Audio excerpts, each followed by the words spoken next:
to cart around. Of course, there's no messy mixing of fuels and no dangerous or restrictive cords to drag around the garden, which means you can get on with getting the job done with no extra fuss.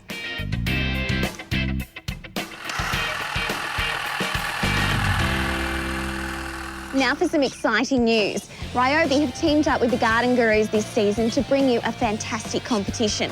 Now, all you have to do is log on to the Gurus website and tell us in 25 words or less why you deserve to win the ultimate Ryobi cordless gardening kit. Now, this is what it includes. A 36-volt lawnmower, including a battery and charger. We've got a hedge trimmer with a 550mm blade and blower, and they can all be powered with the same battery. Now, this kit is valued at close to $800, and we've got 9 of them to give away, so there's plenty of chances to win. Good luck.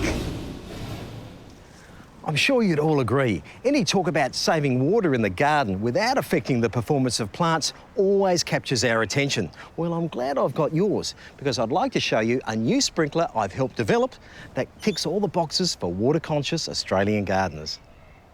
The low-flow sprinkler is super efficient, using a fraction of the water of a conventional vortex sprinkler.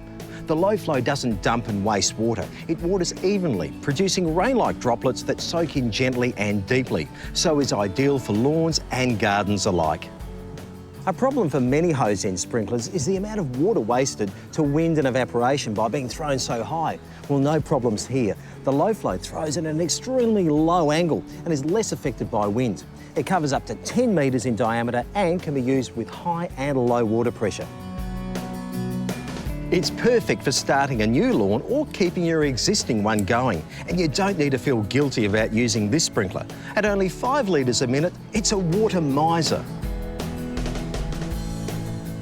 If you have a large garden, these bright yellow sprinklers can easily be joined.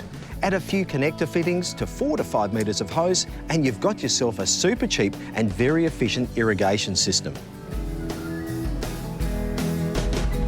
This sprinkler even works directly off a rainwater tank without a pump, meaning you can use all that free water effectively around your garden. The distance it throws will all depend on the pressure in the tank.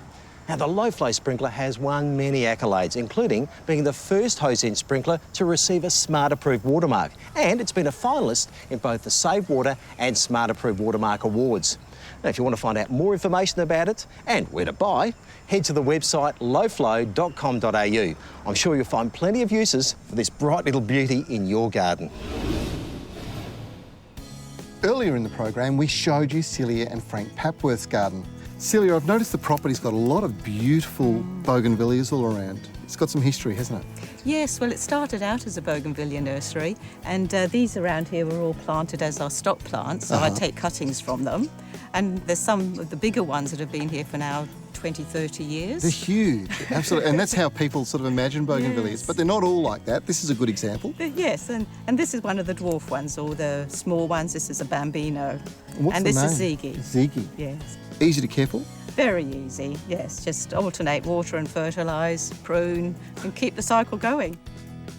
Wow, this is beautiful, Celia. Isn't it? I mean, it's come out a little earlier, this one. It's just beautiful cover, isn't it? Yeah, it seems to be a really lovely compact plant. Yeah, well, that's right. They are. The nice thing about bougainvilleas is that they love the sun. Trim them to the shape you want. Yep. You'll get a beautiful mass of colour. I really don't think there's anything better in terms of brilliance of colour than a bougainvillea. Just radiant, aren't they? Yes. I would imagine that as summer goes on, these just get better too. They do. They don't wilt in the sun, and at the end of the summer, when everything else is sort of exhausted, the first shower of rain, and they just pop up in a blaze of colour again. Fantastic. Celia, thank you so much for showing us around your garden. I've really enjoyed it. Thank you. Well, how is this for a lovely garden? You know, this is what Facebook's all about, sharing your inspiration. And if you want to share your garden photos, well, why don't you visit our Facebook site and post them? I'd love to see them, and I'm sure all of our friends would as well. Well, that's it for tonight's show. We hope you enjoyed it. We have one more show for this series, and it is packed full of brilliant gardening advice and a whole bunch of really groovy things that you should have in your garden shed. And if you don't, well, we're going to give you a really good excuse to treat yourself for Christmas time, or maybe somebody special. I'm Trevor Cochran. We'll look forward to seeing you again really soon for the Garden Gurus.